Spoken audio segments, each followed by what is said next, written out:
I don't normally do model reviews, but I think, well, I got this, it just came in the mail, I might go over it.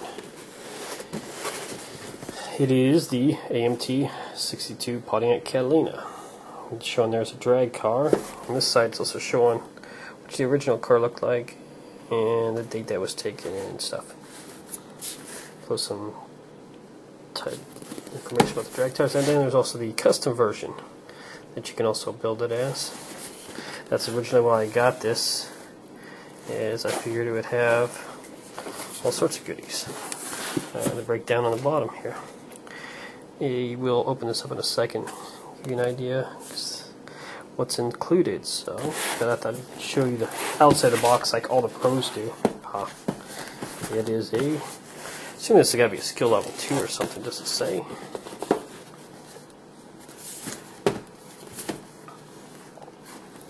I don't see anywhere and it says. But again, I'm going to say skill level 2 or 3, now maybe 2 since it doesn't have opening doors. Let me pause it here and I'll open it up. I'll start with taking a look at the instructions here. And it says drag and custom, and it'll say, meaning both. In some places it'll say either or. I'll get to that in a minute. But what I've noticed so far, because as I was previewing the parts, like right there, it's really detailed. It's even got fuel lines, fuel pumps, so this is pretty detailed. Even looks like there's a wire in the starter, so it's pretty detailed. And then right here for the interior drag, which I noticed, you got basically it's stock though, which is fine with me. I'm probably going to use that. The reason I bought this for the wife is she has a Pontiac, and we plan on using this to figure out our paint code. Then for custom, we'll go into a little more. It has a completely different interior. And this is the reason I really like this kit, was this real detail on the frame is actually separate from the pan. So you got, and there's even 2 different drag setups. I think the only difference between drag and custom is I think the springs are shorter. Kind of tires. Tires are really cool. I'll show those to you in a moment. You can make it where the hood's permanently open. Some more instructions on finishing up the chassis. The second grille, which is pretty cool if you want to build a custom. Taillight detail, which is pretty similar to the back of this car, very similar to my wife's car, but the front's different, being that hers is a 63 Grand Prix. Now I'll quickly go over some of this stuff. First of all, the detail of the tires is really nice. They're a little hard, and they need to be buffed. I like to sand everything or buff it to where it has a little more gray feel to it. Detail is superb. Really looks like old bias ply drag radials, and the front tires are just equally as good. Need a little bit of work to, like I said, buff them off to make them look more like tires. And these are actually, even the stock ones or the custom ones are pretty good. They got a cutout and no name on this side, then VF Goodwrench on this side, plus a cutout for white walls. And like this chassis, as you can see, and this is very similar, very close to what my wife's chassis looks like. A lot of people, I've been told, take this and use it in Crown Vics because it's very similar to the Crown Vic design too. Fords have this function, these design, or both front and rear, like a Pontiac does too. There you go, and just has some holes to pin in place, but really adds to a lot of the detail. Plus you can paint it separate colors, so you can have, like a car really would be, this can be chassis black, whatever, and then the rest of this can be body color, like a car would be. Or you can get crazy and do a little bit of overspray and all that stuff. Even the body, the trim line, it's pretty cool. So if you have a good quality, you'll notice well, all the 63s have this convertible top look to their steel roofs. I've noticed that the first thing when I got my wife's car was that it looks like it's a convertible top. Now let's go over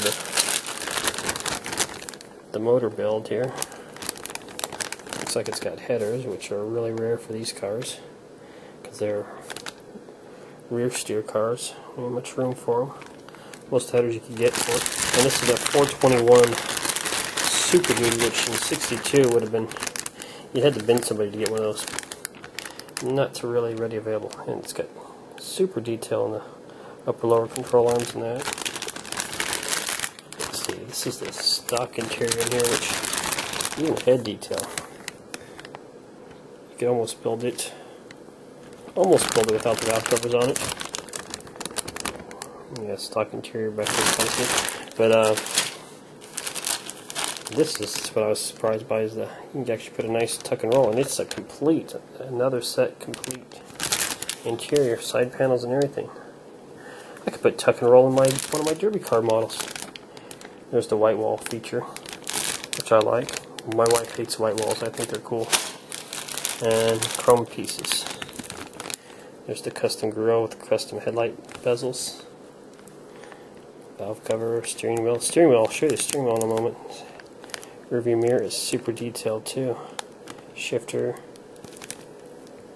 Carb air cleaners. Old-fashioned steel chromes. Very popular back in the day. Factory grill. Bumpers. Looks like you even got some hubcaps to go with the other wheels. Actually, why is there... Looks like there's two different ways to build the steering wheel too. And that's some simple. The glasses.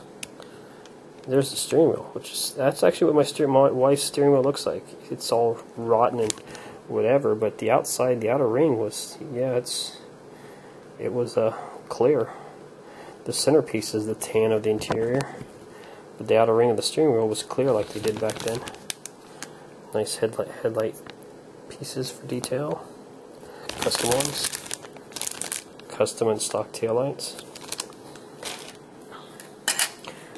You build yourself a little box to match the big box, which is kind of cool for display purposes.